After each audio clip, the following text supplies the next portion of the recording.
ദൈവനാമത്തിന് മഹത്വമുണ്ടാകട്ടെ. വീണ്ടും വരുന്നവനായ നമ്മുടെ കർത്താവ് യേശു ക്രിസ്തുവിൻ്റെ അതിശ്രേഷ്ഠമായ നാമത്തിൽ ബ്രൈഡ് ഓഫ് ക്രൈസ്റ്റ് എന്ന യൂട്യൂബ് ചാനലിലേക്ക് ശ്രോതാക്കളെ നിങ്ങളെവരെയും വീണ്ടും സ്വാഗതം ചെയ്യുന്ന സന്തോഷമുണ്ട്. വിശ്വാസികളുമായുള്ള ക്രിസ്തുവിൻ്റെ ബന്ധങ്ങൾ എന്ന വിഷയത്തിൽ 18ാമത്തെ റിലേഷനുമായിട്ടാണ് നിങ്ങളുടെ മുമ്പിലായിരിക്കുന്നത്. Christ as our pass over.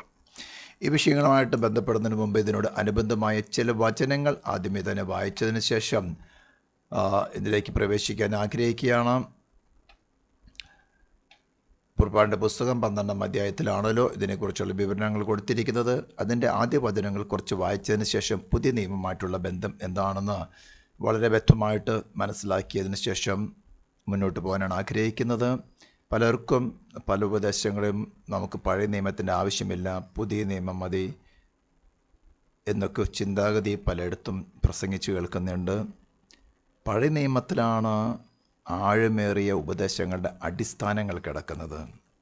യേശുക്രിസ്തുവിൻ്റെതായ ഉപദേശങ്ങൾ പുതിയ നിയമത്തിലാണ്, അപ്പോസ്തലന്മാരുടെ ശുശ്രൂഷകളിലാണെങ്കിൽ തന്നെയും യേശുക്രിസ്തു ആരാണെന്ന് വ്യക്തമാക്കുന്നത് പഴയ നിയമത്തിലാണ്.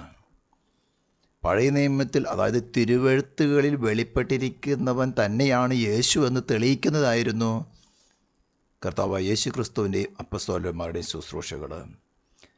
എമ്മാവൂസിലേക്ക് പോയിക്കൊണ്ടിരുന്ന ശിഷ്യന്മാരുടെ കൂടെ സഞ്ചരിച്ചുകൊണ്ട് മോശയുടെ ന്യായപ്രമാണത്തിലും പ്രവാചക പുസ്തകങ്ങളും തന്നെക്കുറിച്ച് എഴുതിയിരിക്കുന്നത് അവർക്ക് വെളിപ്പെടുത്തി കൊടുത്തുകൊണ്ടായിരുന്നു കർത്താവ് അവരെ മടക്കി കൊണ്ടുവന്നത്.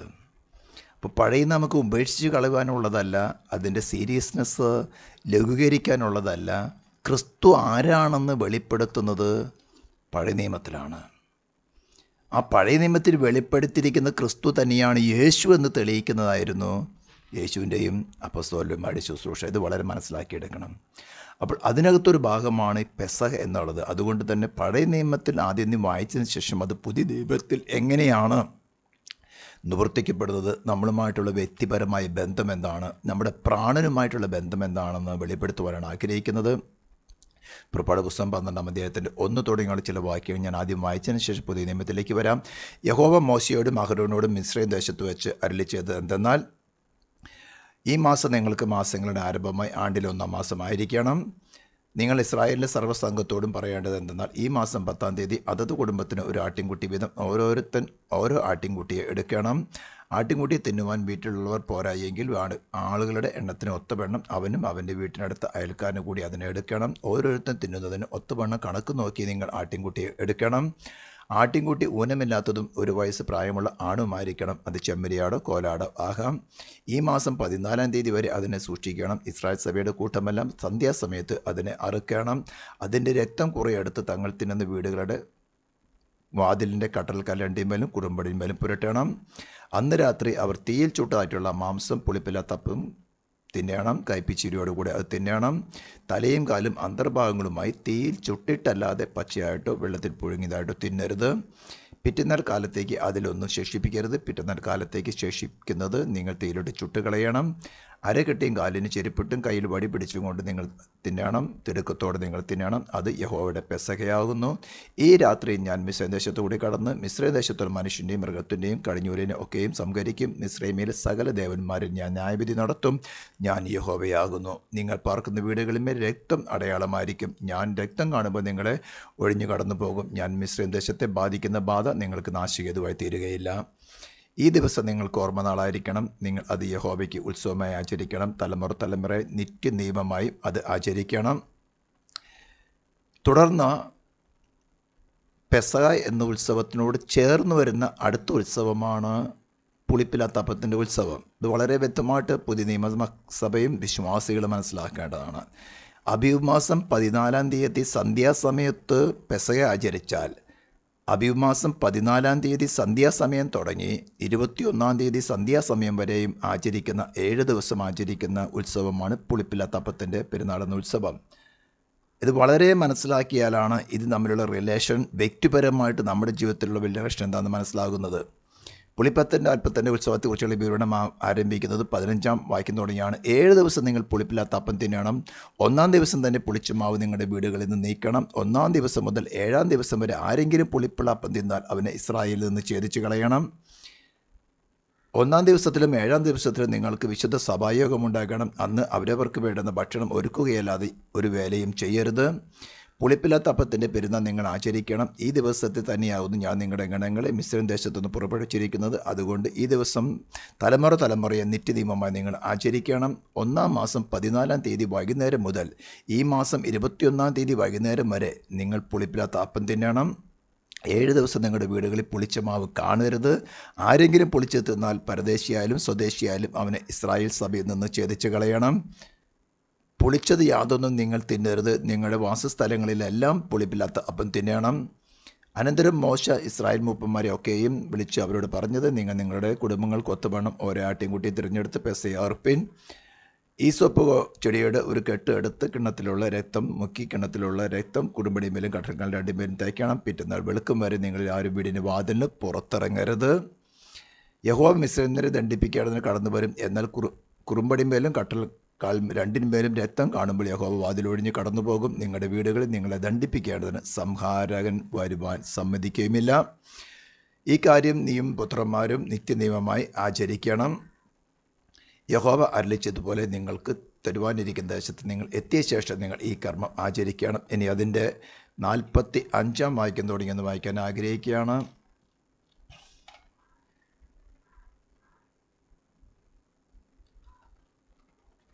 പരദേശിയും കൂലിക്കാരും അത് തിന്നരുത്. അതത് വീട്ടിൽ വെച്ച് തന്നെ അത് തിന്നണം. ഈ മാംസം ഒട്ടും വീട്ടിന് പുറത്തു കൊണ്ടുപോകരുത്. അതിലൊരു അസ്ഥിയും ഒടിക്കരുത്. ഇസ്രായേൽ സഭ ഒക്കെയും അത് ആചരിക്കണം. ഒരു അന്യജാതിക്കാരൻ നിന്നോട് കൂടെ പാർത്ത് യഹോവയ്ക്ക് പെസഹ ആചരിക്കണമെങ്കിൽ അവനുള്ള ആണൊക്കെയും പരിച്ഛേദന ഏൽക്കണം. അതിൻ്റെ ശേഷം അത് ആചരിക്കേണ്ടതിന് അവൻ്റെ അടുത്ത് വരാം. അവൻ സ്വദേശിയെപ്പോലെയാകും. പരിച്ഛേദനയില്ലാത്ത ഒരുത്തനും അത് തിന്നരുത്. സ്വദേശിക്കും നിങ്ങളുടെ ഇടയിൽ പാർക്കുന്ന പരദേശിക്കും ഒരു ന്യായപ്രമാണം തന്നെ ആയിരിക്കണം. ഇസ്രായേൽ മക്കൾ ഒക്കെയും അങ്ങനെ തന്നെ ചെയ്തു. സ്തോത്രം. ഇതിന് പുതിയ നിയമത്തിലേക്ക് നാം കടന്നു വരികയാണ്. 1 കൊരിന്ത്യൻസ് 5-ാം അധ്യായത്തിൻ്റെ 7-ാം വാക്യത്തെ അപ്പോസ്തലനായ പൗലോസ് പറയുന്നത് ഇപ്രകാരമാണ്.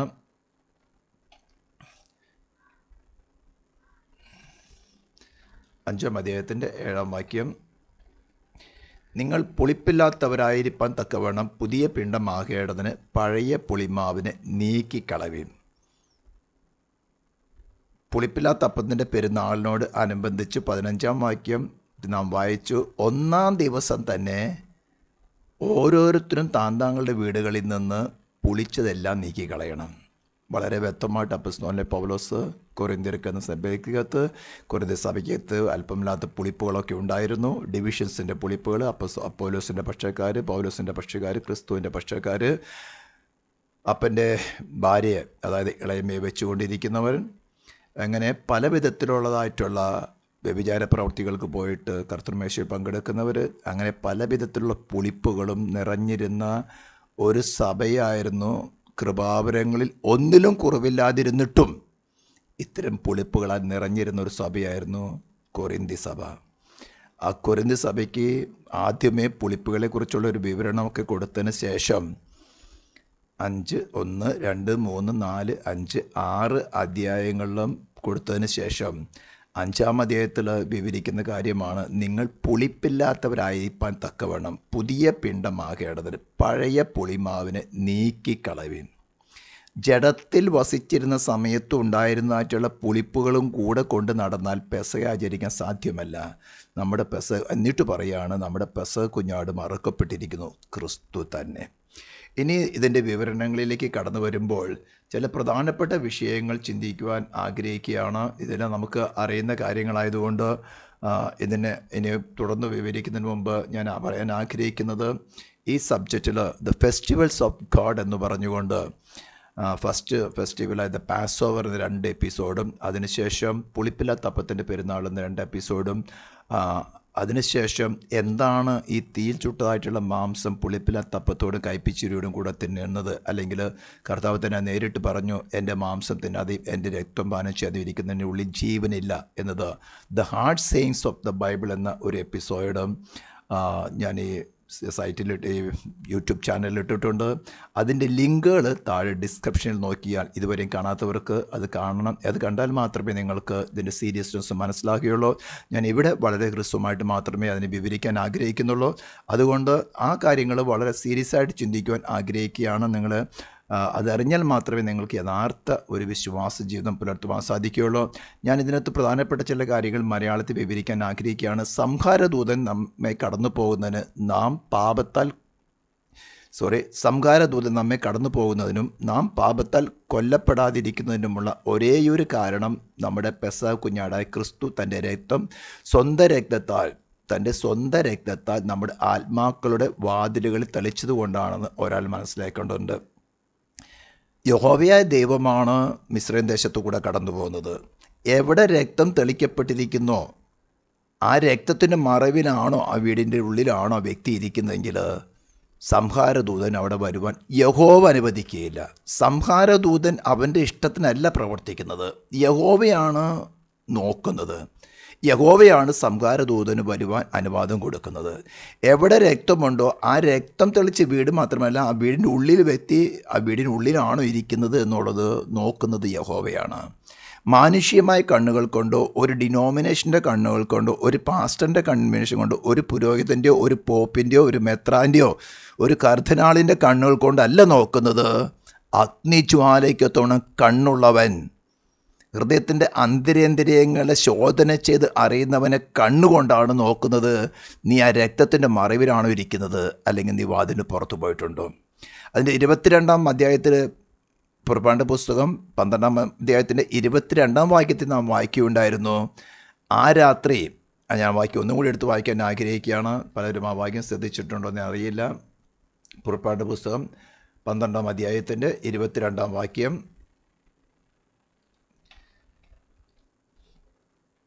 ഈസോപ്പ് ചുവടിയുടെ ഒരു കെട്ടെടുത്ത് കിണ്ണത്തിലുള്ള രക്തത്തിൽ മുക്കി കിണ്ണത്തിലുള്ള രക്തം കുറുമ്പടിമേലും കട്ടൽക്കാർ രണ്ടിന്മേലും തേക്കണം. പിറ്റേന്നാൾ വെളുക്കും വരെ നിങ്ങളിൽ ആരും വീടിൻ്റെ വാതിലിന് പുറത്തിറങ്ങരുത്. പിറ്റേന്നാൾ വെളുക്കും വരെ എന്ന് പറഞ്ഞാൽ 1 യോഹന്നാൻ 5-ാം അധ്യായത്തിൻ്റെ 19-ാം വാക്യം അനുസരിച്ചുകൊണ്ട് സർവ്വലോകം ദുഷ്ടൻ്റെ അധീനതയിൽ കിടക്കുന്നതാണ്. കർത്താവായ യേശു ക്രിസ്തു മധ്യാകാശത്ത് വന്ന് തൻ്റെ ശരീരമാണ് സഭ എടുത്തതിന് ശേഷം 7 വർഷം ഇവിടെ ആൻറ്റിക്രൈസ്റ്റ് ഭരിച്ചതിന് ശേഷം 1000 ആണ്ട് വാഴ്ചയ്ക്ക് താൻ ഈ ഭൂമിയിലത്തെ തൻ്റെ വിശുദ്ധന്മാരോടുകൂടെ കടന്നു വരുമ്പോൾ സേറ്റാനെ 1000 ആണ്ട് വാഴ്ചയ്ക്ക് ബന്ധിച്ചിടുന്നത് വരേക്കും ലോകം ദുഷ്ടൻ്റെ അധീനതയിൽ കിടക്കാണ്, ഇരുട്ടിലാണ്. നേരം വെളുക്കുന്നത് കർത്താവായ യേശു ക്രിസ്തു ഈ ഭൂമിയിൽ തൻ്റെ രാജ്യം സ്ഥാപിച്ചുകൊണ്ട് 1000 ആണ്ട് വാഴ്ച തുടങ്ങുമ്പോൾ മാത്രമേ നേരം വെളുക്കുന്നുള്ളൂ.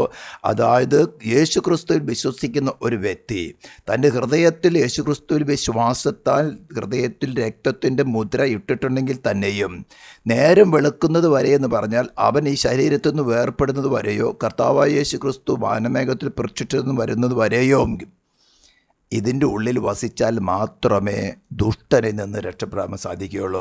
അതുകൊണ്ട് തന്നെയാണ് ഫസ്റ്റ് അത് എഴുതിയിരിക്കുന്നത്,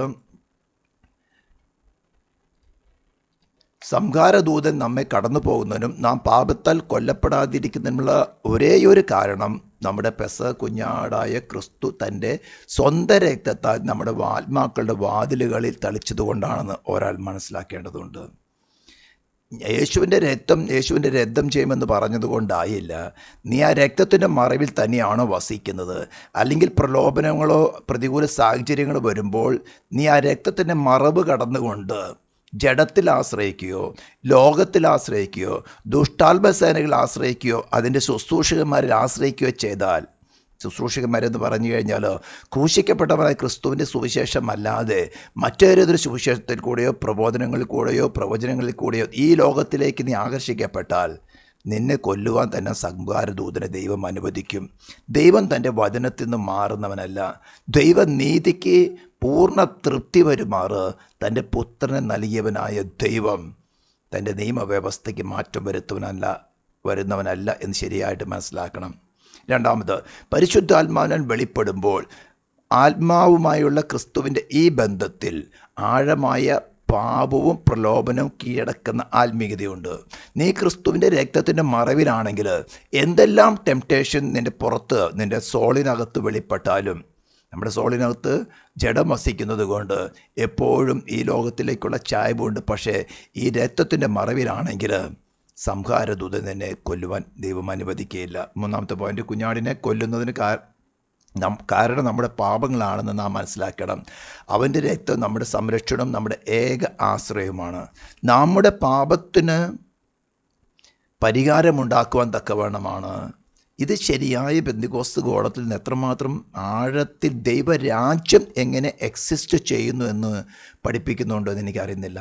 കാരണം ഇന്നത്തെ വിശ്വാസികളുടെ ജീവിതം കണ്ടു കഴിഞ്ഞാൽ ദൈവരാജ്യം നിലനിൽക്കുന്നത്, ഞാൻ ദൈവരാജ്യത്തിലാണെന്നുള്ള ബോധവും ദൈവരാജ്യം എങ്ങനെ നിലനിൽക്കുന്നു എന്നുള്ളതും ദൈവരാജ്യത്തിൻ്റെ നിയമവ്യവസ്ഥ എന്താണെന്നും അതിൻ്റെ രൂക്ഷത എത്രമാത്രം വലുതാണെന്നും വിശ്വാസികൾ മനസ്സിലാക്കിയിട്ടുണ്ടോ, അല്ലെങ്കിൽ അവർ നയിക്കുന്ന പാസ്റ്റർമാർ അവർ പഠിപ്പിച്ചിട്ടുണ്ടോ എന്ന് സംശയപ്പെടേണ്ടിയിരിക്കുന്നു.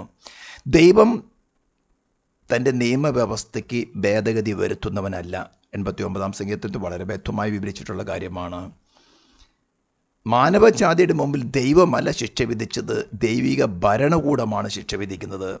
ആ ശിക്ഷയെ നീക്കുവാനോ ഇളവ് ചെയ്യുവാനോ ദൈവത്തിന് തൻ്റെ സ്വേച്ഛ അധികാരത്തിൽ യാതൊരു വിധത്തിലും പ്രവർത്തിക്കാൻ സാധ്യമല്ല. അങ്ങനെ പ്രവർത്തിച്ചാൽ അവൻ തൻ്റെ നിയമവ്യവസ്ഥയ്ക്ക് ഭേദഗതി വരുത്തുന്നവനായി, പിന്നെ അവൻ തൻ്റെ വായത് പുറപ്പെട്ടതായ വചനത്തെ തെറ്റിക്കുന്നവനായി, പിന്നെ അവൻ ദൈവമല്ല. ഇത് വളരെ മനസ്സിലാക്കണം. പാപം ചെയ്ത് ദേഹി മരിക്കണമെന്നുള്ള ദൈവവ്യവസ്ഥ പ്രകാരം ഒന്നാം മനുഷ്യനായ ആദം ചെയ്ത പാപം മൂലം മാനവജാതി മുഴുവനും മരണത്തിന് അധീനരാണ്. ആ മരണത്തിൽ നിന്ന് നമ്മെ രക്ഷിപ്പാൻ ഒരു പ്രവൃത്തികൾക്കോ ഒരു കാര്യത്തിനും സാധ്യമല്ലാതിരിക്കുന്ന സമയത്ത് ദൈവിക ന്യായവിധിക്ക് അല്ലെങ്കിൽ ദൈവിക ഭരണകൂടത്തിന് തൃപ്തി വരുമാറ് സൃഷ്ടിതാവായ താൻ തന്നെ, നിയമദാതാവായ താൻ തന്നെ പാപം മനുഷ്യൻ്റെ ശരീരത്തിന് സദൃശ്യമായ ശരീരം, പ്രാണൻ, ആത്മാവുള്ള മനുഷ്യനായിട്ട് ഈ ഭൂമിയിൽ അവതരിച്ച് പാപികളായ മനുഷ്യൻ്റെ പാപത്തിൻ്റെ ശിക്ഷ തൻ്റെ ശരീരത്തിലും പ്രാണനിലും ആത്മാവിലും ഏറ്റെടുത്ത് തൻ്റെ ശരീരം ക്രൂശിൽ കിടക്കുമ്പോൾ തൻ്റെ രക്തം പ്രായശ്ചിത്തമായിട്ട് ചിന്തി ദൈവനീതിക്ക് തൃപ്തി വരുത്തി ദൈവത്തിന് മാനവജാതിയോട് കൃപ കാണിപ്പാൻ, കരുണ കാണിപ്പാൻ ഇടവന്നു എന്ന് ആദ്യം മനസ്സിലാക്കണം. എന്നാൽ ഇതിൽ മറഞ്ഞു നിൽക്കാതെ സ്വയമായ പ്രവൃത്തികളിൽ കൂടെയോ അല്ലെങ്കിൽ മറ്റ് സാമുദായിക ഉപദേശങ്ങളിൽ കൂടെയോ നീതീകരണം പ്രാപിക്കാമെന്ന് കരുതിക്കൊണ്ട് ദൈവത്തോട് അടുത്താൽ അതായത് ചുരുക്കി പറഞ്ഞാൽ ക്രിസ്തു എന്ന ഏക മീഡിയേറ്ററിൽ കൂടെ അല്ലാതെ ദൈവത്തിലേക്ക് അടുക്കാൻ ശ്രമിച്ചാൽ, അല്ലെങ്കിൽ ക്രിസ്തുവിന് മനുഷ്യർക്കുമിടയിൽ വേറൊരു മീഡിയേട്രിക്സോ അല്ലെങ്കിൽ മധ്യസ്ഥനോ മുഖാന്തരം അടുക്കപ്പെടാൻ ശ്രമിച്ചാലും ദൈവത്തിൻ്റെ മുമ്പിൽ നിന്ന് ദൈവക്രോധം മാത്രമേ വരുകയുള്ളൂ ശരിയായി മനസ്സിലാക്കിയിരിക്കണം. ദൈവത്തിന് ക്ഷമിക്കുവാൻ സാധ്യമല്ല. ക്രിസ്തുവിൽ ദൈവത്തിന് വേണമെങ്കിൽ ക്ഷമിക്കാം. ക്രിസ്തുവിനെ കൂടാതെ ദൈവിക ഭരണകൂടം പാപത്തെ ക്ഷമിക്കുന്നില്ലെന്ന് ശരിയായിട്ട് മനസ്സിലാക്കണം. അപ്പോൾ കുഞ്ഞാടിനെ കൊല്ലുന്നതിന് കാരണമായത് നമ്മുടെ പാപങ്ങളാണ്. അല്ലെങ്കിൽ സൃഷ്ടിതാവായ ദൈവത്തിന് മനുഷ്യനായിട്ട് അവതരിക്കേണ്ട യാതൊരു കാരണമില്ല. അനേക മതസ്ഥാപകന്മാർ അനേക അവതാരങ്ങൾ തങ്ങളുടെ മതങ്ങളെ സ്ഥാപിക്കാൻ വേണ്ടി യേശുക്രിസ്തു ക്രൂശിൽ മരിച്ചതിനേക്കാളും ഏറിയ വില കൊടുത്തിട്ടുണ്ട്. പക്ഷേ അവരുടെ പ്രാണനും ആത്മാവും പാതാളത്തിൽ പോയത് അവരുടെ പാപഹേതുവാണ്. അവരാരും തന്നെ തിരിച്ചു വന്നിട്ടില്ല. എന്നാൽ യേശുക്രിസ്തു തൻ്റെ പാപം മുഖാന്തരമല്ല പാതാളത്തിൽ പോയത്. തൻ്റെ ശരീരം ക്രൂശിൽ കിടക്കുമ്പോൾ തൻ്റെ പ്രാണനും ആത്മാവും പാതാളത്തിൽ പോയി പാപികളായി മനുഷ്യർ പോയി യാതന അനുഭവിക്കേണ്ട സ്ഥലത്ത് കടന്നു ചെന്ന് അവർക്ക് പകരമായിട്ട് യാതന അനുഭവിച്ച് തൻ്റെ സ്വന്തം പാപങ്ങൾ മുഖാന്തരമല്ല അവിടെ പോകാൻ കാരണമായി തീർന്നതിനാൽ അവിടെ നിന്നും പാതാളത്തിൽ ജയിച്ചവനായിട്ടാണ് മടങ്ങി വന്നിരിക്കുന്നത്. ഒരു മതസ്ഥാപിതന്മാരും ഇവണ്ണം പാതാളത്തെ ജയിച്ചു മടങ്ങി വന്നതായിട്ടില്ല.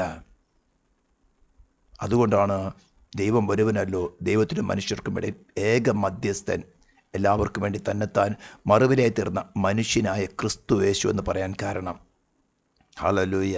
അപ്പോൾ അവൻ്റെ രക്തം നമ്മുടെ സംരക്ഷണവും നമ്മുടെ ഏക ആശ്രയവുമാണ്. ഏത് കണ്ടീഷനിൽ? സംഹാരദൂതൻ നമ്മെ കൊല്ലപ്പെടാതിരിപ്പാൻ. 4-ാമത്തെ പോയിന്റ്, അവൻ്റെ രക്തത്തിൽ സുരക്ഷിതത്വം ഉണ്ടെന്നും അതിന് കീഴിൽ അഭയം പ്രാപിച്ചിട്ടല്ലാതെ എല്ലാവരുടെയും നിർണായകവും വേഗത്തിലുള്ളതുമായ നാശവും നാം അറിയേണ്ടതുണ്ട്. അവൻ്റെ രക്തത്തിൻ മറവിൽ അഭയം പ്രാപിച്ചല്ലാതെ വിശ്വാസിയായാലും അവിശ്വാസിയായാലും സംഹാരദൂതൻ കൊന്നുകളയും. ദൈവത്തിന് ഇടയ്ക്കൊന്നും ചെയ്യാൻ സാധ്യമല്ല. ദൈവം തൻ്റെ ദീർഘക്ഷമയാൽ അവസരത്തിന് പുറകെ അവസരം ഇത്തരം ഉപദേശങ്ങളിൽ കൂടെയും പ്രബോധനങ്ങളിൽ കൂടെയും പല വിധത്തിലും നിങ്ങളോട് ഇടപെടുന്നുണ്ടായിരിക്കാം. നിങ്ങളുടെ ഡ്യൂട്ടിയാണ് ക്രിസ്തുവിൻ്റെ രക്തത്തിൻ്റെ മറവിൽ നിങ്ങളുടെ പ്രാണനെയും ആത്മാവിൽ നിങ്ങളുടെ പ്രാണൻ്റെ വാതിലിന്മേൽ ക്രിസ്തുവിൻ്റെ രക്തം തെളിക്കുക. നാം ഇവിടെ കൊല്ലപ്പെടാതിരിപ്പാൻ സംരക്ഷണത്തിൽ നിന്നും ഒരു നിമിഷം പോലും തെരുവിലിറങ്ങാൻ പാടില്ലെന്ന് നാം അറിയേണ്ടതുണ്ട്. ഞാൻ പുറപ്പാടിൻ്റെ പുസ്തകം 12-ാം അധ്യായത്തിൻ്റെ 22-ാം വായിച്ചു. നേരം വെളുക്കും വരെയും ആരും വാതിലിന് പുറത്ത് പോകരുത്. ഇത് വളരെ സീരിയസ് ആയ വിഷയമാണ്. അതുകൊണ്ട് തന്നെ കുഞ്ഞാടിൻ്റെ വിലയേറിയ രക്തമാണ് നമ്മുടെ സംരക്ഷണം എന്ന വളരെ സന്തോഷകരമായ ഒരു വാർത്തയാണ്. പക്ഷേ വളരെ ജാഗ്രതയോടുകൂടെ കരുതേണ്ട ഒരു വിഷയമാണ്. ഇതിന് ചില വിഷയത്തിലേക്ക് നാം കടന്നു വരുന്നതിന് മുമ്പായിട്ട് ഞാൻ പുറപ്പാട് പുസ്തകത്തിൻ്റെ അതേ ഭാഗങ്ങൾ കൂടെ തന്നെ ഒന്ന് വായിക്കാൻ ആഗ്രഹിക്കുകയാണ്. എൻ്റെ ചില വിഷയങ്ങൾ മാത്രം ഞാൻ എടുത്ത് വായിക്കാൻ ആഗ്രഹിക്കുന്നു. പുറപ്പാട് പുസ്തകം 12-ാം അധ്യായത്തിൻ്റെ 45-ാം വാക്യം തുടങ്ങി ഒന്ന് വായിക്കാൻ ആഗ്രഹിക്കുന്നത്. നേരത്തെ ഞാൻ വായിച്ചാണെങ്കിൽ തന്നെയും പരദേശിയും കൂലിക്കാരനും അത് തിന്നരുത്. അതത് വീട്ടിൽ വെച്ച് തന്നെ അത് തിന്നണം. ആ മാംസം ഒട്ടും വീട്ടിന് പുറത്ത് കൊണ്ടുപോകരുത്. അതിലൊരു അസ്ഥിയും ഒടിക്കരുത്. ഇസ്രായേൽ സഭ ഒക്കെയും അത് ആചരിക്കണം. തോന്നുമ്പോൾ ഒക്കെ കർത്തൃമേശയിൽ പങ്കെടുക്കുക, തോന്നുമ്പോൾ മാറി നിൽക്കുക. ഈ പരിപാടി ദൈവസഭയ്ക്കുള്ളതല്ല. കർത്തൃമേശയിൽ പങ്കെടുക്കുവാൻ അയോഗ്യതയായിട്ട് നിന്നിൽ എന്തെങ്കിലും ഉണ്ടെങ്കിൽ ആദ്യമേ ദൈവമായിട്ട് നിരപ്പ് പ്രാപിക്കേണ്ട വിഷയം ദൈവമായിട്ട് നിരപ്പ് പ്രാപിക്കുകയും മനുഷ്യരുമായിട്ട് നിരപ്പ് പ്രാപിക്കേണ്ടതായാലും മനുഷ്യരുമായിട്ട് നിരപ്പ് പ്രാപിച്ച് പുളിപ്പ് നിൻ്റെ വീട്ടിൽ നിന്ന് നീക്കിക്കളഞ്ഞതിന് ശേഷം വേണം ഇത് ആചരിക്കാൻ കടന്നു വരേണ്ടത്.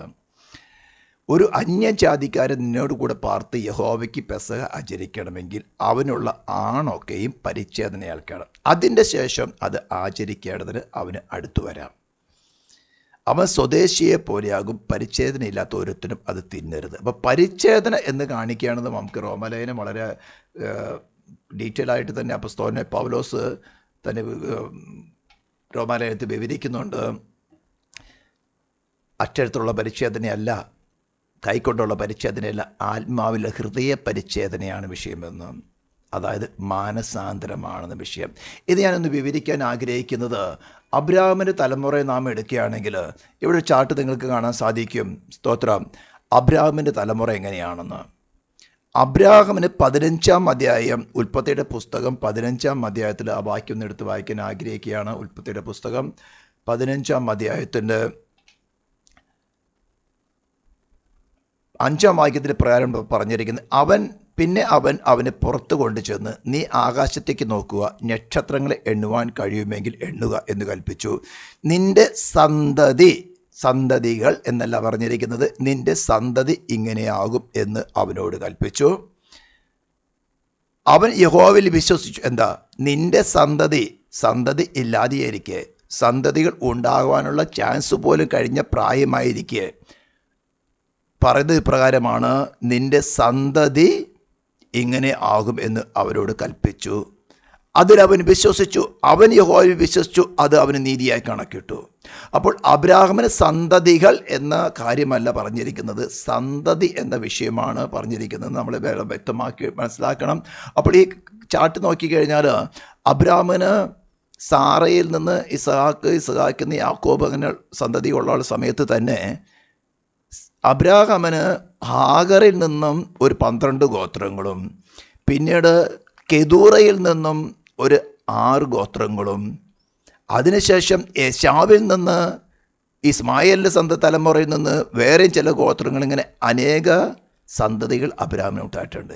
ഇവരെല്ലാവരും തന്നെ പരിച്ഛേദന ഏൽക്കുന്നവരാ. നമ്മൾ മലയാളത്തിൽ പറഞ്ഞ ശുന്നത്ത് കഴിക്കുന്നവരാ.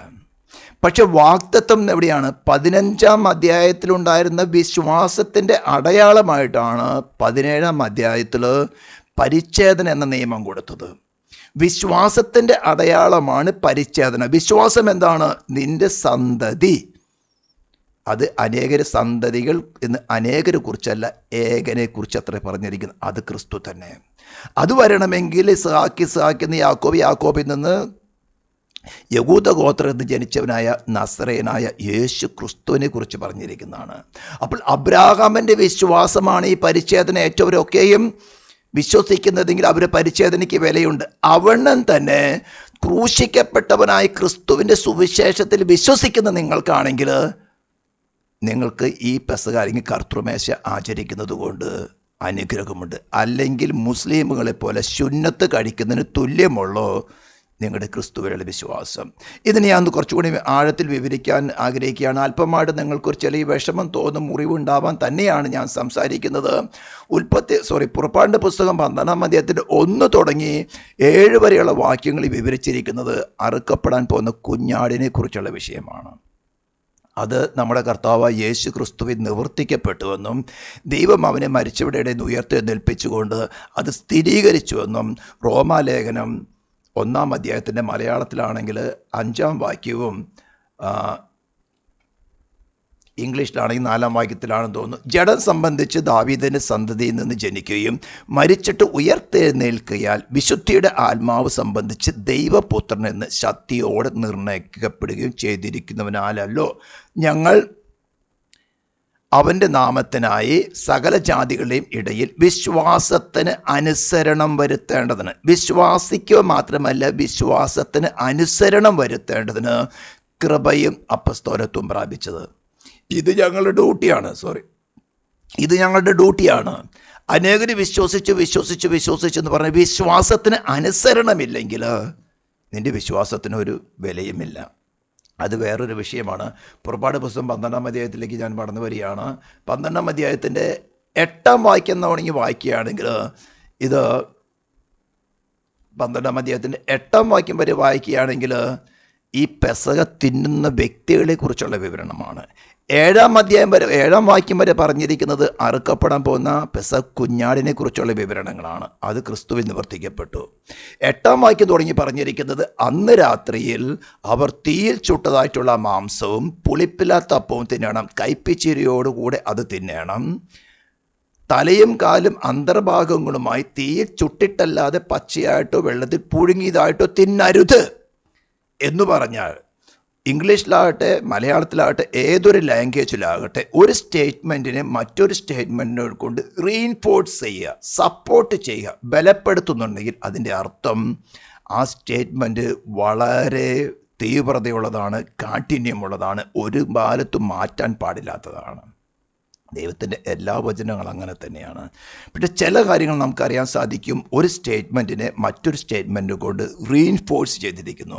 ഇവിടെ പറഞ്ഞിരിക്കുന്നത് അന്ന് രാത്രി അവർ തീയിൽ ചുട്ടതായ ആ മാംസം പുളിപ്പില്ലാത്ത അപ്പവും തിന്നണം, കയ്പിച്ചീരിയോടുകൂടെ പുഴുങ്ങിയതായിട്ടോ തിന്നരുത് എന്ന് പറഞ്ഞാൽ ക്രിസ്തുവിനെ ക്രൂശിക്കപ്പെട്ട ക്രിസ്തുവായിട്ടല്ലാതെ അനുഗ്രഹിക്കുന്ന ക്രിസ്തുവായിട്ടോ സോഷ്യൽ വെൽഫെയർ സെൻ്ററായിട്ടോ നിങ്ങളുടെ ഭൗതികവും ശാരീരികവുമായ ജീവിതത്തെ അനുഗ്രഹിച്ച് പുഷ്ടി പ്രാപിക്കുന്ന സുവിശേഷമായിട്ട് പ്രസംഗിക്കരുത്, പഠിപ്പിക്കരുത്, അത് തിന്നരുതെന്ന് പറഞ്ഞാൽ അങ്ങനെയുള്ള സുവിശേഷത്തെ സ്വീകരിക്കരുത്. നിങ്ങളുടെ ഹൃദയത്തിൽ രക്തം മുദ്രയിട്ടെന്ന് പറഞ്ഞാലും ലോകത്തിൻ്റെ സേറ്റാനാൽ അഭിഷക്തർ ഇത്തരം സുവിശേഷങ്ങളുമായിട്ട് വരുമ്പോൾ നിങ്ങളുടെ ഹൃദയത്തിൻ്റെ വാതിലിൽ മുദ്രയിട്ടിരിക്കുന്ന യേശുവിൻ്റെ രക്തത്തിൻ്റെ പുറത്ത് പോയാൽ നിങ്ങൾ കൊല്ലപ്പെടുകയാണ്. സാത്താൻ്റെ ശുശ്രൂഷകന്മാർ ഇതാണ് സംഹാരദൂതൻ വരുന്നതെന്ന്. ഇന്ന് സംഹാരദൂതൻ വരുന്നത് ഇത്തരം വ്യക്തികളിൽ കൂടെയാണ്. അവരുമായിട്ട് വരുമ്പോൾ അത് പറഞ്ഞത് ഈ രക്തത്തിൽ നിൽക്കുകയാണെങ്കിൽ ഇത്തരം പ്രലോഭനങ്ങളിൽ നിന്ന് നിങ്ങൾക്ക് രക്ഷ പ്രാപിക്കാൻ സാധിക്കും. ഇത്തരം പ്രലോഭനങ്ങൾ വരുമ്പോൾ നിങ്ങൾ ഈ വാതിലിന് പുറത്തു പോയാൽ അവർ തന്നെയാണ് നിങ്ങളെ കൊല്ലുവാൻ സംഹാരദൂതനായിട്ട് വരുന്നത്. ഇവരെല്ലാം സംഹാരദൂതനായിരിക്കും, സേറ്റാനാൽ അഭിഷക്തരാണ്. അപ്പോസ്തലനായ പൗലോസ് പറഞ്ഞിരിക്കുന്നത് 1 കൊരിന്ത്യർ ലേഖനം 1-ാം അധ്യായത്തിൻ്റെ 22-ാം വാക്യം നാം വായിച്ചു കഴിഞ്ഞാൽ യഹൂദന്മാർ അടയാളം ചോദിക്കുകയും യവനന്മാർ ജ്ഞാനം അന്വേഷിക്കുകയും ചെയ്യുന്നു. ഞങ്ങളോ ക്രൂശിക്കപ്പെട്ട ക്രിസ്തുവിനെ പ്രസംഗിക്കുന്നു. യഹൂദന്മാർക്ക് ഇടർച്ചയും ജാതികൾക്ക് ഭോഷത്വമെങ്കിലും യഹൂദന്മാരാകട്ടെ യവനന്മാരാകട്ടെ വിളിക്കപ്പെട്ട എവർക്കും ദൈവശക്തിയും ദൈവജ്ഞാനവുമായ ക്രിസ്തുവിനെ തന്നെ. അപ്പോസ്തലനായ പൗലോസ് പറയുന്നത് ഞങ്ങൾ ഈ സുവിശേഷം പ്രസംഗിക്കുന്നത് എന്താ? റോമലേഖനം 2-ാം അധ്യായത്തിൻ്റെ 16-ാം വാക്യം നാം എടുക്കുകയാണെങ്കിൽ അപ്പോസ്തലനായ പൗലോസ് പറഞ്ഞിരിക്കുന്നത് ഈ സുവിശേഷത്തിനാണ് നാം വിധിക്കപ്പെടാൻ പോകുന്നത്.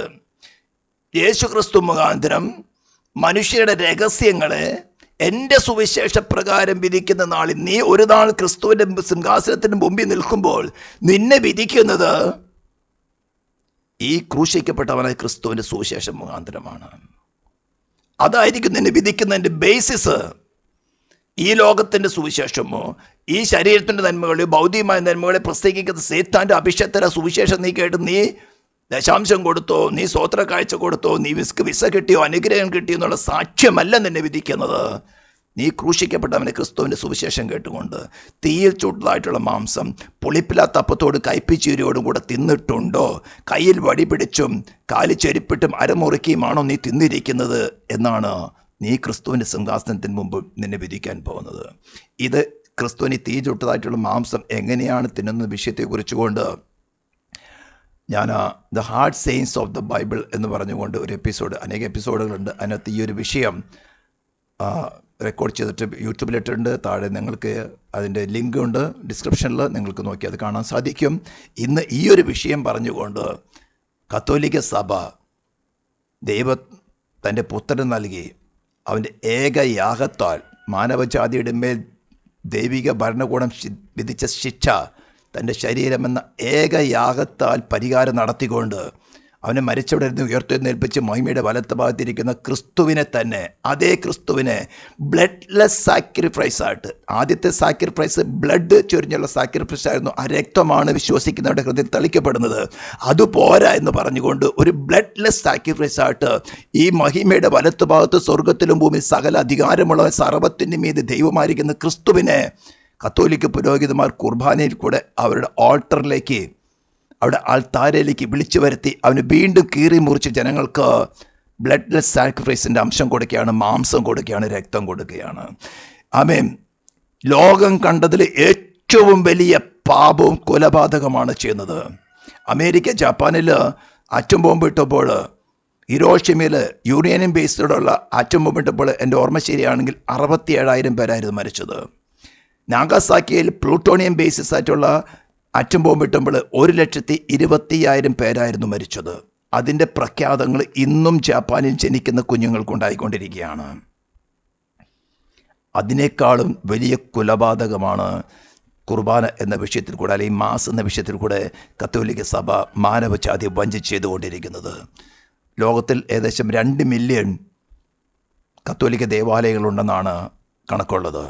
അതിനകത്ത് ഒരു ദിവ്യബലിയെങ്കിലും ഒരു ദിവസം അർപ്പിക്കുന്നുണ്ട്. ഏകദേശം ഒരു ആവറേജ് 100 പേര് ഒരു കുർബാനയിൽ പങ്കെടുക്കുകയാണെങ്കിൽ 2 ലക്ഷം ഇൻറ്റു 2 മില്യൺ, 2 ലക്ഷമല്ല 20 ലക്ഷം ഇൻറ്റു 100, അത്രയും ആൾക്കാർ ഓരോ ദിവസവും ആത്മീകമായിട്ട് കൊന്നുകൊണ്ടിരിക്കുന്ന മിസ്റ്ററി ബാബിലോൺ, മർമ്മം മഗിതിയം ബാബിലോണിൻ്റെ തലപ്പത്തിരിക്കുന്നവളാണ് ഈ കത്തോലിക്ക സഭ. ഇതെല്ലാം പച്ചയായിട്ട് വിളിച്ചു പറയുകയാണ്. എന്നാൽ അവരെ കുറ്റം പറയാൻ വളരെ എളുപ്പമാണ്. ഇതിൻ്റേതായിട്ടുള്ള രൂപരേഖകൾ, ഇതിൻ്റേതായിട്ടുള്ള വശീകരണങ്ങൾ, മിസ്റ്ററി ബാബിലോണിൻ്റെ വേശ്യപുത്രിമാർ ഇന്നും പെന്തിക്കോസ്ത് ചർച്ചകൾക്കുള്ളിൽ കടന്നു വന്നിട്ടുണ്ട്. അവയോടാണ് എനിക്കിപ്പോൾ എതിർപ്പുള്ളത്.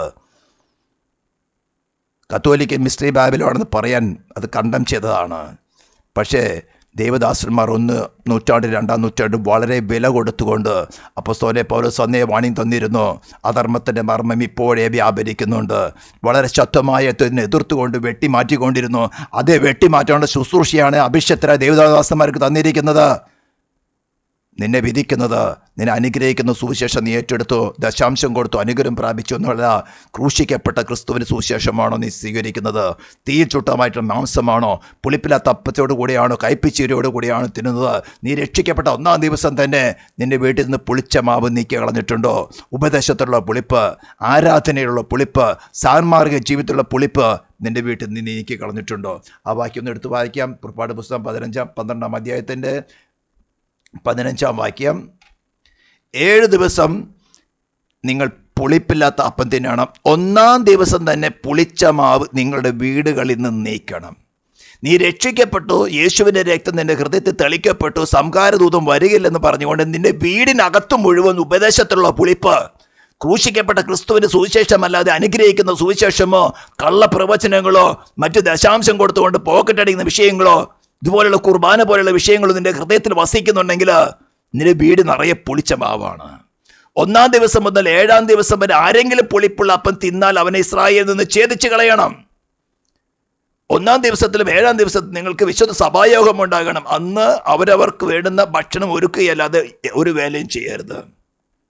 പുള്ളിപ്പില്ലാത്ത അപ്പത്തിൻ്റെ പെരുന്നാൾ നിങ്ങൾ ആചരിക്കണം.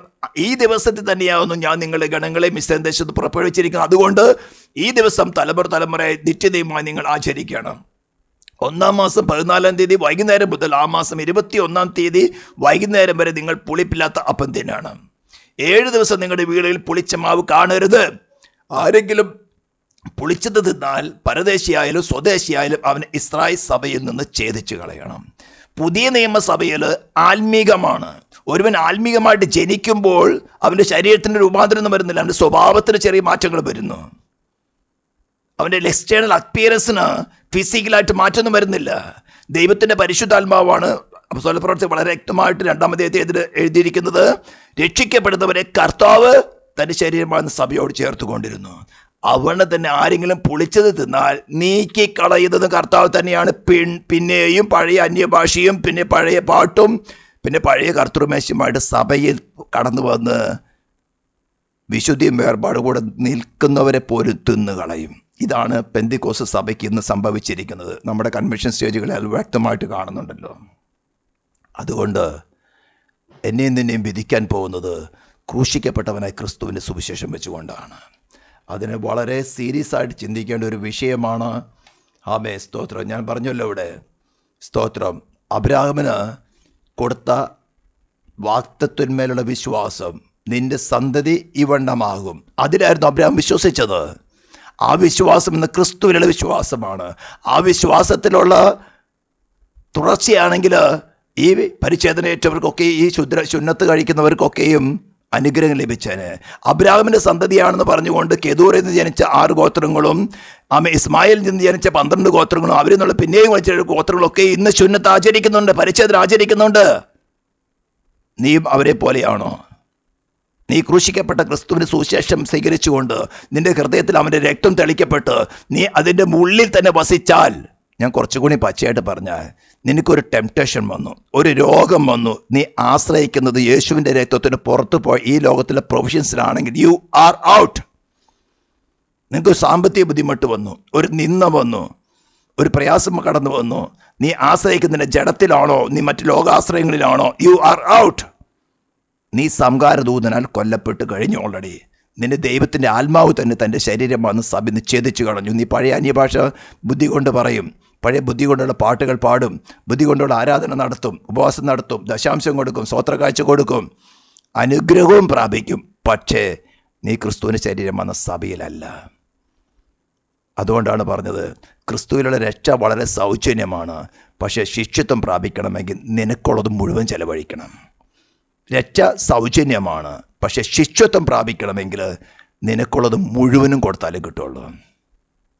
ഹല്ലേലൂയ. പറയുമ്പോൾ നിങ്ങൾക്ക് വളരെ വേദന തോന്നും, മുറിവുകൾ തോന്നുന്ന വിഷയമാണ്. പക്ഷേ എങ്കിൽ പറഞ്ഞേ മതിയാകുള്ളൂ. ഹല്ലേലൂയ. അതുകൊണ്ട് ക്രിസ്തു നമ്മുടെ പാസ് ഓവർ എന്ന് പറഞ്ഞ് നിങ്ങളുടെ ഹൃദയത്തിൽ അത് വെളിപ്പെട്ടിട്ടുണ്ടെങ്കിൽ, ഞാനിത് വളരെ അനുഭവിച്ചുകൊണ്ടാണ് പറയുന്നത്. വളരെയധികം വളരെ വില കൊടുക്കേണ്ടി വന്നിട്ടുണ്ട്. അനേക പ്രാവശ്യങ്ങൾ എന്നെ കൊന്നുകളയത്തക്കവണ്ണം കൂടോത്രങ്ങൾ, മന്ത്രവാദങ്ങൾ, ആഭിചാര പ്രവൃത്തികൾ ഒന്നിനു പുറകെ ആയിട്ട് വന്നിട്ടും ആമേൻ ഈ രക്തത്തിൻ്റെ മറവിലാണ് കർത്താവിനെ സംരക്ഷിച്ചിരിക്കുന്നത്. ഒരു പ്രാവശ്യം വളരെ ഏകദേശം 5-8 മാസം, ഒരു വർഷത്തിൽ കൂടുതലായി കാണും, വളരെ പ്രതികൂലമായ സാഹചര്യം വന്നപ്പോൾ കർത്താവിൻ്റെ ഒരു ഡയറക്റ്റ് ഇൻ്റർഫിയറൻസ് എനിക്കുണ്ടായത്, എൻ്റെ രക്തം സകലത്തിനും മതിയായതാണ്, എൻ്റെ ഹൃദയത്തിൽ വെളിപ്പെടുത്തിയതാണ്. ആമേൻ. അനേക പ്രാവശ്യം കുലപാതക ശക്തികൾ, ആഭിചാര പ്രവൃത്തികൾ, ഇതിൽ നമ്മുടെ സോളിലേക്ക് അടുക്കുമ്പോൾ അടുക്കയില്ലെന്നല്ല. ഇന്ന് പലരും വിശ്വാസികൾ ആഭിചാരം ഇസ്രായേലിനെ ഫലിക്കയിൽ ലക്ഷണവിധിയാക്കും ഏൽക്കയിലെന്ന് പാട്ടും പാടിക്കൊണ്ട് പുറത്താ.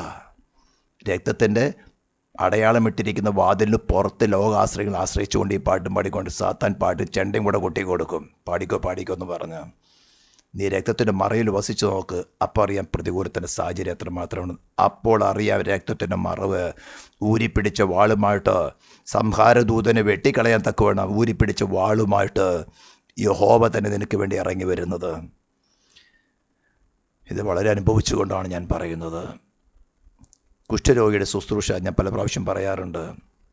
ശുദ്ധീകരണ ശുശ്രൂഷയ്ക്ക് വരുമ്പോൾ 2 പ്രാവിനെ കൊണ്ടുവരുന്ന, ഒന്നിനെ അറുത്ത് അതിൻ്റെ രക്തത്തിൽ ആമേൻ ജീവിച്ചിരിക്കുന്ന പ്രാവിനെ മുക്കിയിട്ട് വിടുമ്പോൾ തൻ്റെ ഇണയുടെ രക്തത്തിൻ്റെ സാക്ഷ്യമായിട്ടാണ് പോകുന്നിടത്തൊക്കെയും പോകുന്നത്. തൻ്റെ ഇണ വിരിഞ്ഞു കഴിഞ്ഞാൽ പിന്നെ അത് വേറൊരു ഇണയോട് ചേരുവാൻ പോകുന്നില്ല, കുറുകിക്കൊണ്ടേയിരിക്കും. അതുപോലെ നമ്മുടെ പ്രാണൻ്റെ ഇണയായിരിക്കുന്ന മണവാളനായിരിക്കുന്ന ക്രിസ്തുവിൻ്റെ വരവ് വരേക്കും നിങ്ങൾ എവിടെ പോയാലും അവൻ്റെ രക്തത്തിൻ്റെ മറവോടുകൂടിയാണ് നിങ്ങൾ പോകുന്നതെങ്കിൽ, ഏതെല്ലാം സ്ഥലങ്ങളിൽ നിന്ന് പോയാലും, എത്ര വലിയ ദുഷ്ടാത്മസേനയുടെ മണ്ഡലത്തിൽ പോയാലും അവൻ നിങ്ങളെ കണ്ട് വിറയ്ക്കും. അവയ്ക്കറിയാം ഈ രക്തത്തിൻ്റെ വില എന്താണെന്ന്. സേറ്റാനിക് കിങ്ഡത്തിനറിയാം ദൈവനീതിക്ക് പൂർണ്ണ തൃപ്തി വരുത്തിയ അവയെ ശിക്ഷ വിധിച്ച അതേ ദൈവം തന്നെയാണ് മനുഷ്യ ഈ ശബ്ദം കേൾക്കുന്ന നിങ്ങൾക്ക് വേണ്ടി പ്രായശ്ചിത്തമായി തീർന്ന് തൻ്റെ രക്തം നിങ്ങൾക്ക് വേണ്ടി വീണ്ടെടുപ്പ് വിലയായി കൊടുത്തിരിക്കുന്നതും. ആ രക്തമാണ് നിങ്ങളുടെ പ്രാണൻ്റെ വാതിൽമേൽ തെളിച്ചിരിക്കുന്നതിന് ധൈര്യം ഉണ്ടായിരിക്കണം. ഇത് മിഥ്യാധാരണയല്ല, നിങ്ങളുടെ സോൾ വ്യക്തിപരമായിട്ട് അനുഭവിച്ചറിയണം. ഇതാണ് ഡിഫറൻസ്. അനേകർക്ക് ഇതൊരു ഹിസ്റ്ററി ആയിട്ട് അറിയാം, സ്റ്റോറി അറിയാം. പാസ്റ്റ് ഇതൊക്കെ ഞങ്ങൾക്ക് നേരത്തെ അറിയുന്ന വിഷയമാണ്, ഞങ്ങൾ സൺഡേ സ്കൂളിൽ പഠിച്ചിട്ടുള്ളതാണ്. പക്ഷേ നിങ്ങൾ വ്യക്തിപരമായിട്ട് അനുഭവിച്ചറിഞ്ഞിട്ടുണ്ടോ? വ്യക്തിപരമായിട്ട് അനുഭവിക്കണമെങ്കിൽ ഇതിനെതിരായ പ്രതികൂല സാഹചര്യം നിങ്ങളുടെ മുമ്പിൽ വരണം. തീർച്ചയായിട്ടും നിങ്ങളുടെ പ്രാണൻ വിറയ്ക്കും. അവിടെ നിങ്ങളുടെ വീക്ക്നെസ് നിങ്ങൾക്ക് മനസ്സിലാകും. അവിടെ നിങ്ങൾ ആയുധവർഗം വയ്ക്കും. നിങ്ങളെല്ലാവിധ ശ്രമിച്ച് നോക്കും. യേശുവിൻ്റെ രക്തം ചെയ്യാൻ പറഞ്ഞു നോക്കും.